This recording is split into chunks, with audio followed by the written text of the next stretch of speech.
First, I want to say I'm so excited to be here today. I know homeschooling conventions can be so overwhelming, and you're going to be taking in all sorts of information over the next few days. So my goal is to keep this session practical, simple, and encouraging. My name is Ingrid. I am a Christian, a U.S. Navy veteran, a former family nurse practitioner, a wife, a mom of 9, and I'm currently homeschooling 5 of our youngest kids. So I have been where you are. I still am where you are. Juggling homeschooling, running a house, motherhood, taking care of everything, and trying to take care of myself at the same time. And let's be real, most days we put ourselves at the bottom of the list. Today, I want to help you shift the way that you think about your health. I want you to walk away from this session knowing that prioritizing your health does not require a gym membership or expensive products or even any extreme dieting. It is so much simpler than you think, and it's something that you can start tomorrow with what you already have today.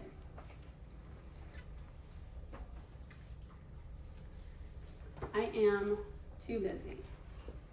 I am exhausted. I just don't have time. How many have you ever said those things before?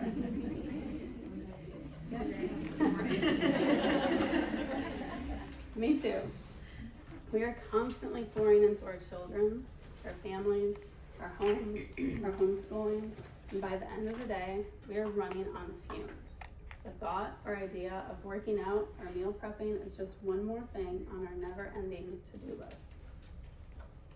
But let me ask you this. What happens when you keep running on empty? You keep giving, giving, giving, and you never take time to stop and refuel. Eventually, we burn out, we get sick, and we're exhausted all of the time. And then suddenly, homeschooling feels impossible because we don't have any energy left to give. Mamas, you are the heart of your home. And when the heart is healthy, the whole body thrives. Your health matters, and it's not just for you, it's for your entire family.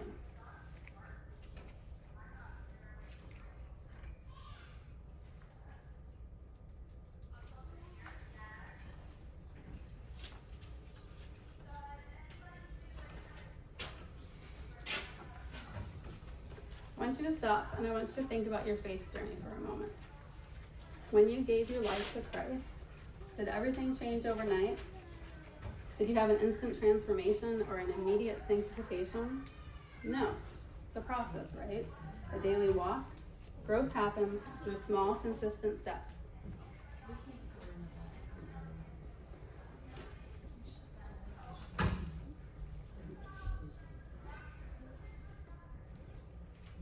Is that better? Yes. So did everything just change for you overnight? No. It's a process. It's a daily walk. Growth happens through small, consistent steps, reading God's Word, daily prayer, staying in fellowship. But how often do we apply that same grace and patience to our health? Instead, we get frustrated when we don't see instant results. We expect an immediate change, and when that doesn't happen, we just give up. But like faith, health is not about perfection. It's about progress. It's about showing up consistently even when you don't feel like it, because we trust the process. And here's something that we don't talk about often enough. Your health is part of your calling. The enemy would love for you to be too exhausted, too overwhelmed, and too sick to pour into your family and fulfill the purpose that God has called you for. But God calls us to steward our bodies that He has given us, and it's not just for our own sake, but it's for the families that He has entrusted to us. Yet in today's world, we are surrounded by so many conflicting messages about what health is supposed to look like. And I want to take a moment to expose some of the biggest health myths that will keep us stuck in unhealthy cycles and show you what the truth actually is. So there are many myths about health that keeps us stuck in unhealthy cycles. And we believe them without even realizing it. They shape the way we think, the way we act, and the way we feel about taking care of ourselves. So let's break down a few of the biggest myths and replace them with truth.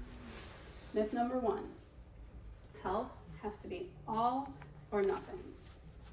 We think if we can't do it perfectly, it's not even worth trying. We believe if we miss one workout or eat one unhealthy meal, we have failed. But the truth is, small, consistent changes are what make the biggest impact.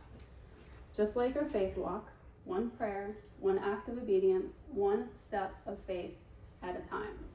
You don't have to overhaul your whole life overnight. Just start with one small intentional choice each day. Myth number 2 is you need a gym or fancy equipment to get fit. So many people believe that health requires a gym membership, personal trainers, or expensive workout programs. But the truth is, movement is already built into your daily life. Walking, stretching, playing with your kids, these things count. Jesus did not need a gym to stay strong as he walked from town to town serving and teaching. We don't need a gym either. And the best way to move your body is to make it part of your daily rhythm and not another chore on your to-do list. Myth number 3. This is a tough one for a lot of people. Carbs are bad for you. How many of us have heard that carbs are the enemy? That we need to cut them out completely if we want to be healthy. But the truth is, God designed our bodies to need good, whole carbohydrates for energy and brain function. And the key is not eliminating carbs, it's choosing the right ones. Whole grains, sweet potatoes, and fruit, they give us the fuel that we need. While processed, sugary carbs, those will drain your energy. So instead of fearing food, we need to focus on nourishing our bodies the way that God has intended. Myth number 4, drinking more water will not make a difference. We underestimate the power of something as simple as drinking enough water. But even mild dehydration will affect energy, will affect focus, it will affect mood, and even your hunger cues. Studies show that 75% of people are chronically dehydrated, and when we're tired or we are having cravings, we're actually just thirsty. Water is one of the simplest and most effective ways that you can take care of your health, and yet we neglect it the most. Just like we need to stay spiritually fueled by spending time with God, our bodies need to be physically replenished with water too. So now we've cleared up some of these misconceptions, I want to take a look at what actually moves the needle. When it comes to stewarding our health well, we don't need extreme diets, endless hours at the gym, or complicated routines. It comes down to 3 simple areas: movement, nourishment, and mindset.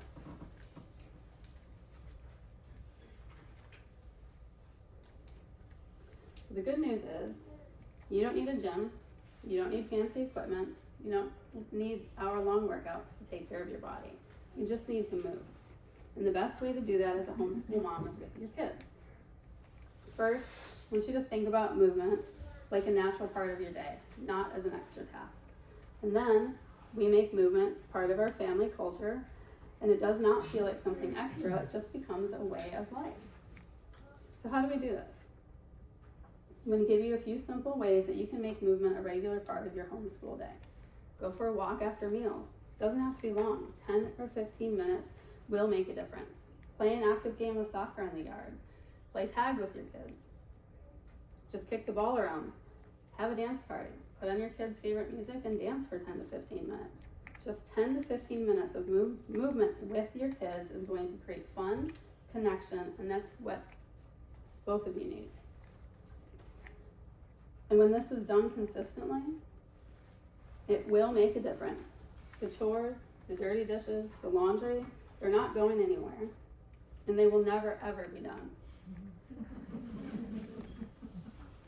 It's not about how much exercise that you do, it's just about consistently showing up. And when we move our bodies, we feel better, we have more energy, and we show up better for our families.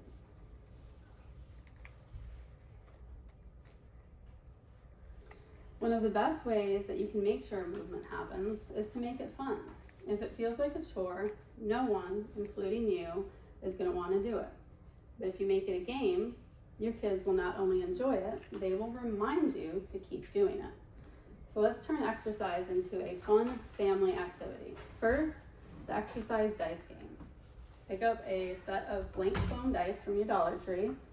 Write some movements on it, like jumping jacks, squats, lunges, and take turns rolling the dice and doing the exercises. Next, try the index card challenge. I know everybody has a ton of index cards as homeschool moms, so get out 10 of them, write 10 simple exercises, and then shuffle through them. Take turns pulling out a card and doing movements with your kids. Next, you can set a timer. Set a timer for 15 minutes. Choose 5 simple exercises: push-ups, jumping jacks, squats, sit-ups, running in place.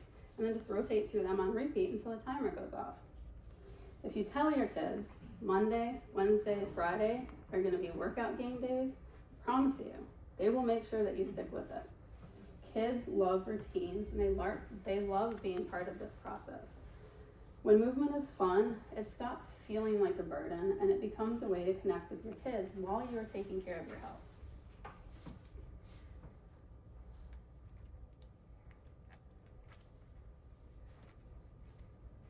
Okay, I know some of you may be thinking or telling yourself, I literally do not have the time. But here's the truth.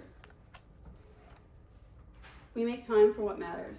You schedule homeschool lessons, meals, appointments, extracurricular activities. Why not schedule time for your health too? Instead of waiting for the extra time, which we know will never come, we will never have extra time, build movement into your daily rhythm. And here is how you can start. Start your morning with movement.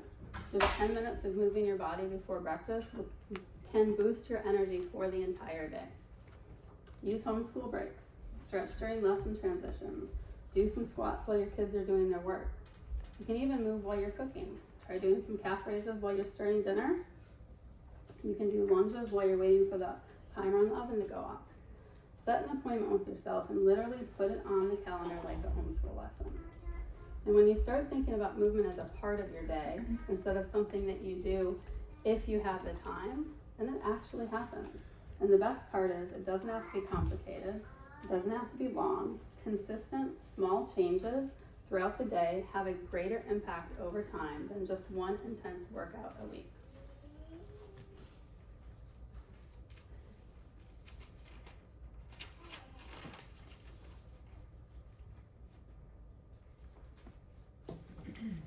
At the end of the day, movement isn't just about fitness. It's about stewardship.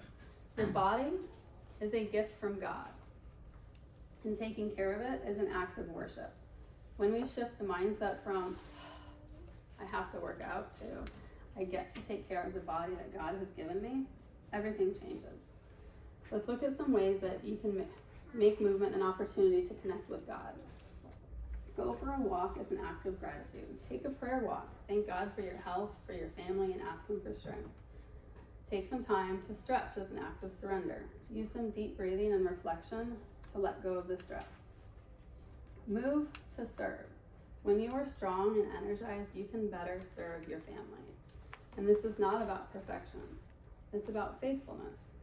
Every step that you take to care for your health is an investment in the energy that you need to pour into your family and your calling as a homeschool mom. So instead of seeing movement as something that you should do, see it as something that you get to do, because a strong, healthy mama is one who can serve her family even better.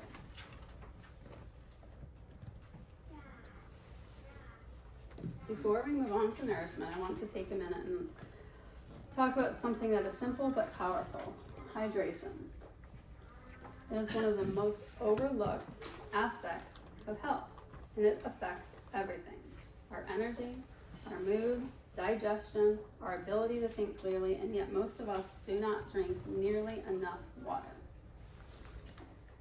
Why does hydration matter?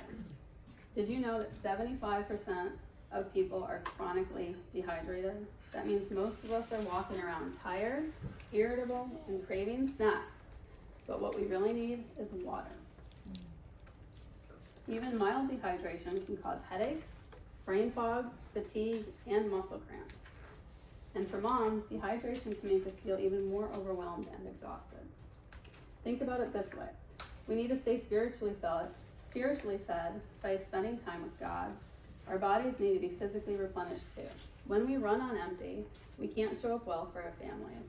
but something as simple as drinking enough water can change how we feel. So how much water do you actually need? A good rule of thumb is to drink half of your body weight in water a day. So if you weigh 150 pounds, aim for 75 ounces of water. If you're pregnant, nursing, or more active, you may need more water than that. And I get it. Drinking water sounds easy, but it's one of those things that we just forget to do. So here's some simple ways that you can stay hydrated throughout your day. Start your morning with a full glass of water. Before anything else, pour a glass of water and drink the entire thing. Drink before meals. This is going to help you through digestion and also prevent overeating. Keep a water bottle with you all day. If it is nearby, you're going to be more likely to drink it. And if you find that drinking plain water is hard, add some lemon to it, add cucumbers, frozen berries, and flavor it naturally. Set reminders. If you can remember to homeschool, make meals, and get the kids their activities, then you can remind yourself to drink water too. Hydration is one of the simplest, most effective ways to take care of your health. Yet it is something that we often neglect. So today, I challenge you, before reaching for another cup of coffee or a snack, ask yourself, have I had enough water? And that is the thing that your body might actually be craving. So now that we've covered hydration, let's move on to what we fuel our bodies with, nourishment. Food is not something to fear or fight against. It is fuel, it is nourishment, it is a gift from God to sustain us. And the way that we fuel our bodies directly impacts our energy, our mood, and our ability to show up for our families. If we're running on caffeine and the scraps of food off of our kids' plates, we're going to feel exhausted, sluggish, and burnt out. But when we fuel our bodies with real nourishing foods, we feel stronger, more energized, and we are capable of handling the demands of motherhood. The key is balance and not restriction. God didn't design our bodies to be deprived or starved. He designed them to thrive on the nutrients that He provides through His creation. So instead of thinking about what you can't eat, focus on what you get to nourish your body with. Proteins, rebuild and restore. Healthy fats are for brain function and energy. Carbs are for fuel. Yes, carbohydrates, the right ones, are essential for energy. Vitamins and minerals are needed to strengthen and support your body. So when we start seeing food as fuel instead of something to fear, everything changes. It's not about eating less, it's about eating right. And that starts with making better choices one step at a time.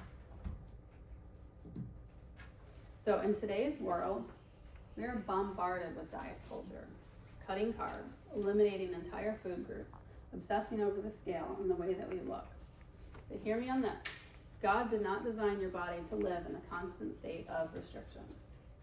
Fad diets might promise you a quick fix, but they are not sustainable. And worse, they will actually harm your body over time. Extreme calorie restriction will slow your metabolism. Cutting out whole food groups will deprive your body of essential nutrients. And yo-yo dieting is going to lead to weight gain, frustration, and exhaustion. So instead of chasing the latest trend, focus on God's design for your health by nourishing your body with real, whole foods in a balanced way. It's not about quick results. It's about long-term health, and the best way to honor your body is to take care of it the way that God has intended, not by starving it, but by feeding it well.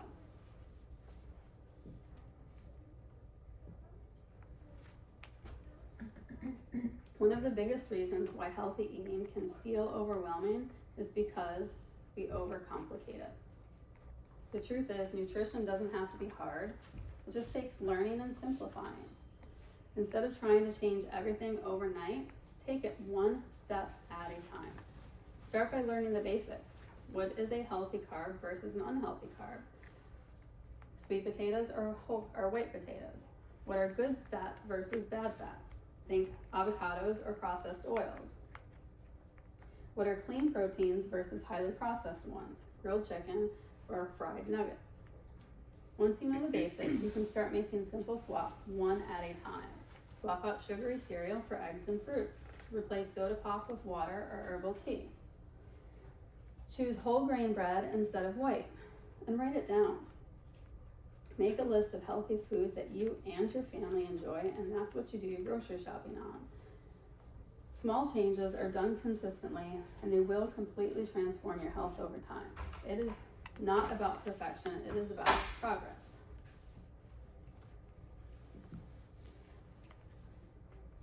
One of the biggest mistakes that moms make when trying to meal plan is doing it in a way that does not work for your family. If your plan is complicated, unrealistic, or completely different from what your husband and your kids will eat, it will not last. Instead of overhauling everything, including your family, in the process, ask your husband what healthy meals he enjoys. Get your kids involved with picking out snacks, and let them start with meal preparation and taking care of food in the kitchen. Stick with simple, family-friendly meals that are going to work for your household. Remember, you do not have to cook from scratch every single meal. Use your leftovers wisely. Cook once and eat twice. Make an extra dinner and use it for lunch throughout the week. Batch cook and freeze. Prepping in bulk is going to save you time. Rotate favorite meals. If you have 5 to 7 easy meals that everyone loves, then just rotate through them and stick with that. Healthy eating is not about spending hours in the kitchen.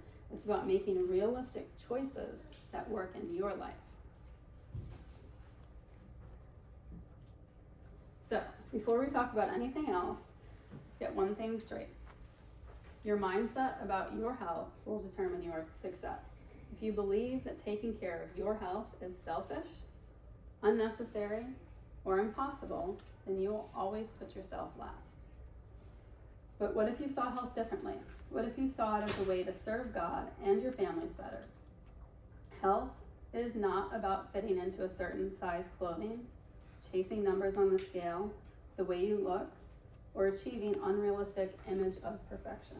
It's about having the strength, energy, and endurance to do what God has called you to do. So today, shift your mindset. Stop seeing health as something that you do for vanity and start seeing it as stewardship. Taking care of your body is not about looks. It's about being strong, present, and capable for the life that God has called you to live.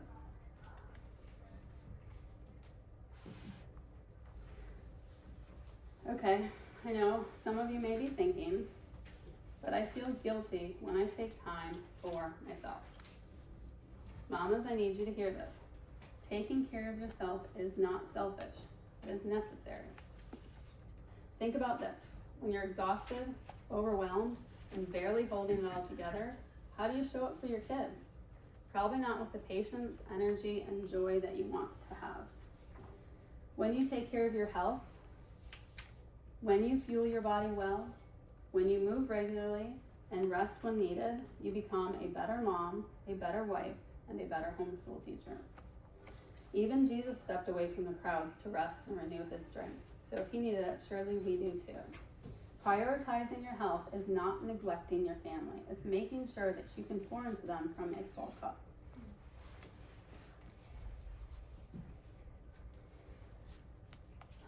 We live in a world that tells us health is about how we look, but that is a lie. Health is not about a six-pack or abs or a certain weight on the scale. It's about having the energy and the strength to do what God has called you to do. Instead of focusing on your appearance, focus on what your body can do. Can you chase your kids around the yard without becoming out of breath? Do you have the strength to carry your little one? Can you push the stroller up the hill? Can you bring all the groceries in one trip? Are you able to get through your day with energy instead of exhaustion? That is what matters.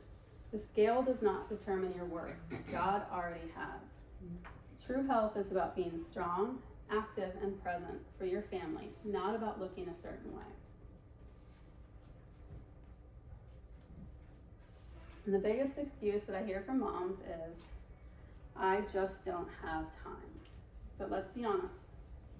We make time for what we prioritize. We schedule homeschool lessons, church activities, extracurricular activities, grocery shopping. So why don't we schedule time for our own health? And here's the truth. Taking care of your body does not require hours of free time. It requires intentionality. Start small. You don't need an hour. 10 to 15 minutes a day is enough. Combine movement with your daily life. Stretch while doing morning Bible time. Walk while your kids are riding their bike. And set boundaries. If you have time for social media and TV, then you have time for your health.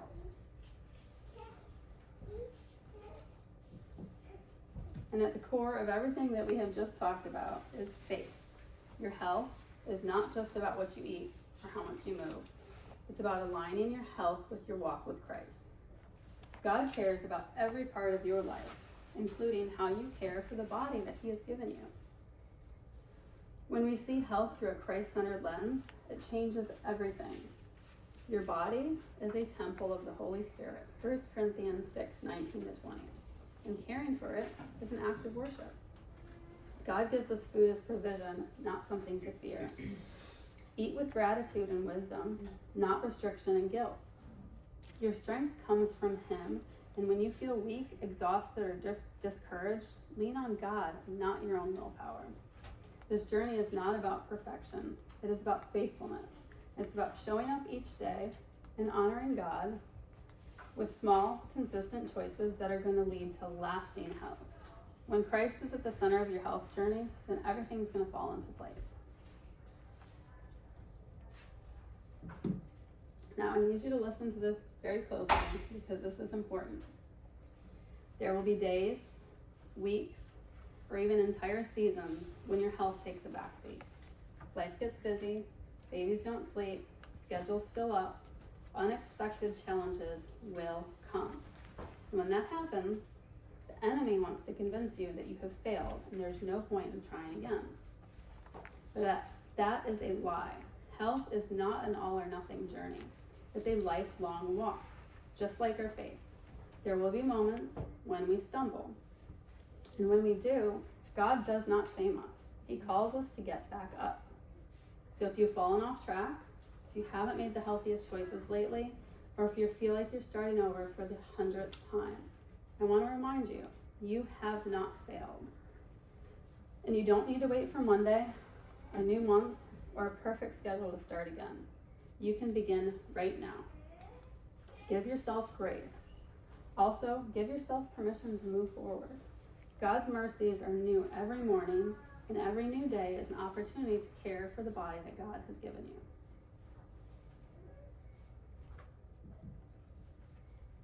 So, we have just covered a lot of information, and you might be thinking, where do I even start? The key is, keep it simple. You don't need an expensive program or a complicated plan or hours of free time. You need a willing heart and a commitment to start small, intentional steps. So here's a 3-step action plan to begin a Christ-centered health journey. 1, move. Pick a way to move your body daily. It doesn't have to be a full workout. Go for a walk. Play one of the exercise games with your kids. Stretch in the morning. Have a dance party with your kids. Just start moving. 2, nourish. Make one simple food swap. Make one swap a week, one swap a day, whatever's going to work for you. But just start making swaps. Replace soda with water. Processed snacks for whole foods, and add more proteins to your meals. Small changes will add up. And the third is mindset. I want you to stay rooted in your faith. Health is a journey. It's not a quick fix. Commit to reading God's word daily and praying over your health. Consistency in your faith will bring consistency in your habits. You don't have to overhaul your entire life overnight. Just choose one small step today and let those steps build over time. God is not asking for perfection. He's asking for faithfulness. And it's easy to think that small changes don't matter, but they do. Your choices, your daily choices are shaping your long-term health. You don't need motivation, but you do need discipline and consistency. The truth is, motivation will fade. You will not always feel like making a healthy choice, but when you commit to it, those small choices, they start to feel natural. And here's how you can stay consistent. Schedule movement just like you schedule homeschooling. If it's on the calendar, it is more likely to happen. Stock your kitchen with foods that nourish your family. Remove the temptation of junk food. It's easier to make better choices if it's not there. Start and end your day with prayer. Ask God to give you strength and discipline to care for your body as an act of worship. And every day that you wake up and choose to steward your body well, you are honoring God and setting an example for your children. Keep showing up one choice at a time. One of the biggest struggles in prioritizing health is feeling like you're doing it alone. But you're not meant to do this alone. God created us for community. Invite your family into this journey with you. Move with your kids, play outside, take a walk, do a fun workout together. Encourage your husband to join you in making healthy choices. When your family's on board, it is easier to stay consistent. Surround yourself with like-minded moms who share your values. And if you ever feel discouraged, just remember, God is with you. And so is this community of moms on the same journey. You are not alone. I want to personally invite you to stay connected and continue this journey together. I'd love to see you taking action. Whether it's making a healthier meal, getting active with your kids, or simply choosing to prioritize your health in a small way. Tag me on social media when you're living out a healthy, holy mom life. I want to cheer you on. You can also scan this QR code and get access to my free 7-day Healthy Holy Mom Life course, where I will walk you through some practical steps to build a strong, faith-filled foundation for your health. And if you want ongoing encouragement, I would love for you to tune into my podcast, where I share real-life tips, biblical encouragement for moms who want to live a healthy, holy mom life. We are all in this together, and I am here to support, encourage, and pray for you every step in this journey.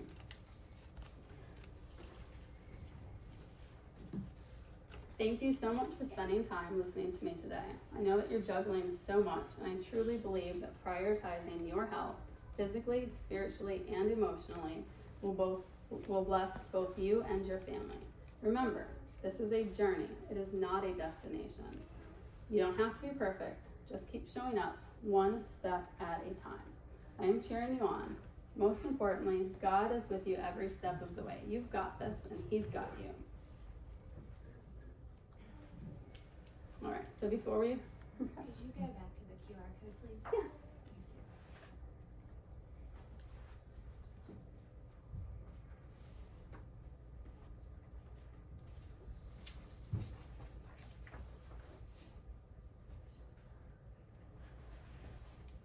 I was just going to open up the floor if anybody has any questions. You know, we've covered a lot today, and it's a lot of information to take in. I just want to make sure that you walk away feeling equipped and encouraged. So, any questions about movement, nutrition, mindset, or balancing it all? Do you have any good either advice or resources? What I would really love is like a magical resource solution, but it's okay if you don't have that. For like, my family's pretty adventurous when it comes to food. Like, we'll try all different kinds of things. Because we have done that with our kids, I think we've also created this mindset of like, we don't eat the same things all the time, so that's always a battle. So I feel like I'm always trying to find like a good place to find new recipes or new like that are still like healthy, that still kind of fit within like Whole Foods kind of guidelines. Is there anywhere that you have found that's just like a good resource where they're adding new things, where you can always go back and find new things? Like new recipes to try? Like even like a recipe blog, or like I feel like I've Googled everything I can at this point, but that's the place where I feel like I have trouble with like, I don't have time to keep finding new recipes. That's funny because most people are stuck in the opposite, where they're wanting to eat the same thing. My kids they'll do it for a little while and then they're like. Can you make it a challenge with them and let them pick out like 5 foods to do this week? I tried that with my oldest is 8, so with our oldest 2, we've tried that. The younger ones are not probably quite there yet. Okay. So nothing comes to mind. Okay. Can you send me an email at ingrid@healthyholymomlife.com and I'll do some research and see what I can find? Yeah. Thank you. Mm-hmm.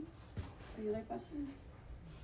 I was just gonna say that Canada does a monthly, I forget what it's called, but they do a monthly newsletter that you can sign up for. And they typically have like healthy recipes. Some are plant-based, some are not. Okay. Canada food guide. Okay. I think it is. Look that up real quick. I send a weekly email with some recipes and stuff Okay. that's not a full meal plan, but just some different recipes to try to. I'll take that. Could you like do maybe some more swaps, like easy swaps? Like I'm thinking, my toddler's really into cereal bars, just like the Great Value cereal bars. Mhm. What's an easy swap? Have you tried making the homemade granola bars? I have not. They're actually so simple, and you can take like the oats, the fill-ins, and you can grind up the oats and nuts if they don't like the texture of them, so that they're more like a cereal. I was pretty intimidated to try it, but it was so simple to make, and you can make those like in bulk and put them in the fridge or the freezer. Okay. So I would try that. Kind of a follow-up question. My kids snack all day. They just want to snack all day long. And if I say, okay, it's a banana or grapes, it's like, no, I want the peanut butter crackers, right? So what are some good ways to start to implement and help kids understand snacking to fuel and that kind of stuff? I would definitely make it a teaching lesson, but you can take some of the healthier snacks and change them up, like frozen grapes rolled in sugar, like not like a lot of sugar, but there's different ways that you can just change it up. You can chop up the bananas and put them on peanut butter and freeze them. Like just find different ways to incorporate the fruits and vegetables and like for fun. My kids, for a while, we did like a healthy snack of the week, and they were like creating some stuff that didn't seem edible to me, but but when you involve them in letting them like try and brainstorm and figure out how they can make those things that they find are boring. So if you're telling them to have a banana and you're like, well, let's make a healthy snack banana and let them be involved, because I find my kids eat out of boredom. So if we take away the boredom and make it something to do rather than just we're gonna sit here and eat mindlessly. Yes. Okay.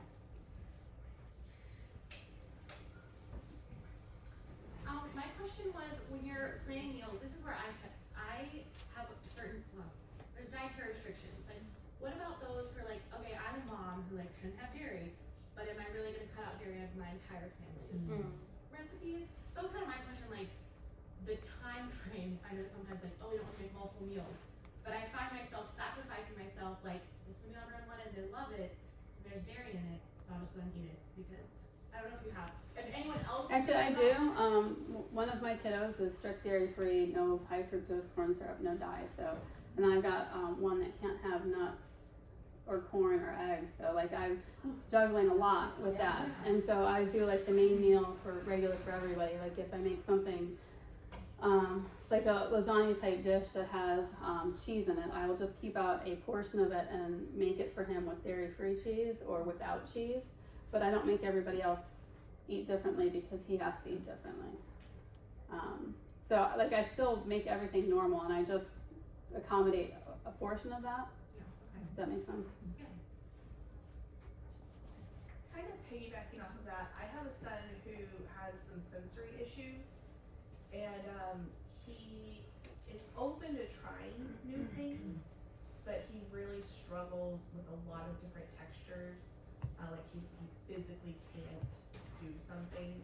Do you have any resources for trying to find healthy snacks and meals for him that broaden his horizons and all this really big struggle? Do you have any resources along those lines that can maybe help a little bit? I don't have any specific resources. I would just keep them as involved as possible, like with making choices or even going to the grocery store and exploring things. But it takes kids like 12 to 15 or 8 to 15 times or something to try something before they decide. Like so I wouldn't let them try it once and then stop. I would just be gentle and consistent and trying new things repeatedly instead of just trying once and then saying that they don't like them. But I don't have any like specific resources for sensory. A great resource for that is Kids Eat in Color. Mm-hmm. Or Solid Starts, Picky Eating. Yeah, you should that. Feeding littles too is a really great resource.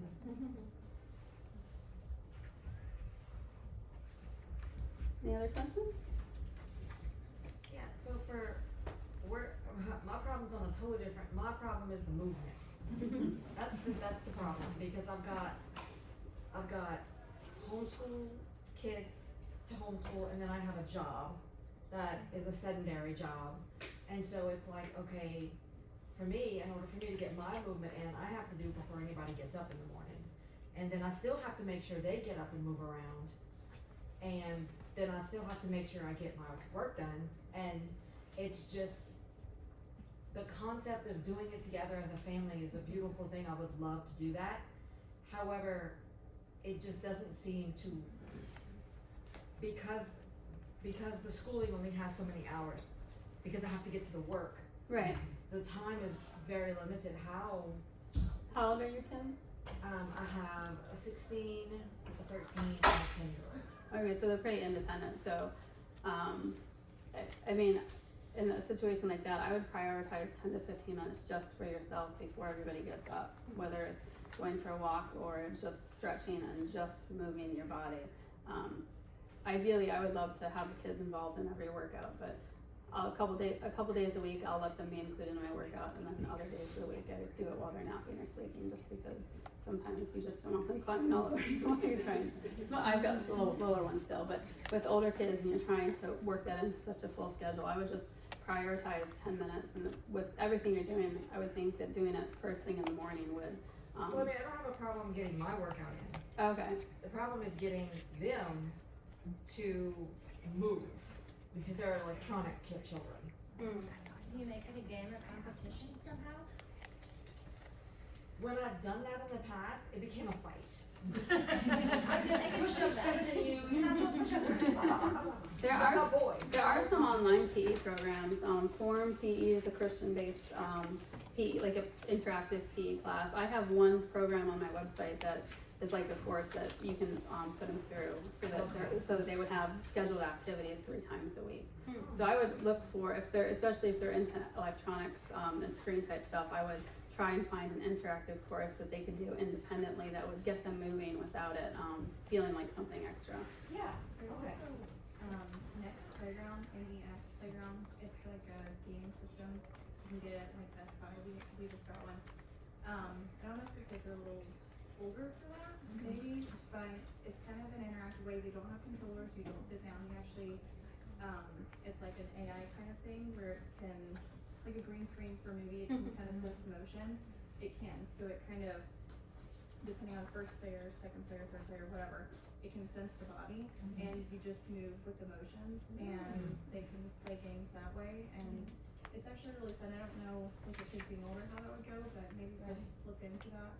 Mom's What was the name of it? Next Playground, NEX, yeah. So it's like $200 at Best Buy, and it's pretty simple to kind of, you just plug it into your HDMI, and so, kind of fun. YouTube also has fun, That's true. interactive videos, Yeah. so you can do PE with too. Oh yeah, that's it. Yeah. We've also done, most of my kids are older, we also have done, you have to earn your game time, because my kids are gamers, and they love the video games, so you have so many exercise minutes, you get so many minutes of game time. So they have to earn it versus just getting it. Yeah, that makes sense. We do something similar with the chore system. They can't have their privileges until they've done their school and all their chores for the day. Any other questions? All right, well, thank you so much for listening, and I hope that you have an amazing experience at this convention. Do you have a booth in the exhibit? I do, yes. Okay.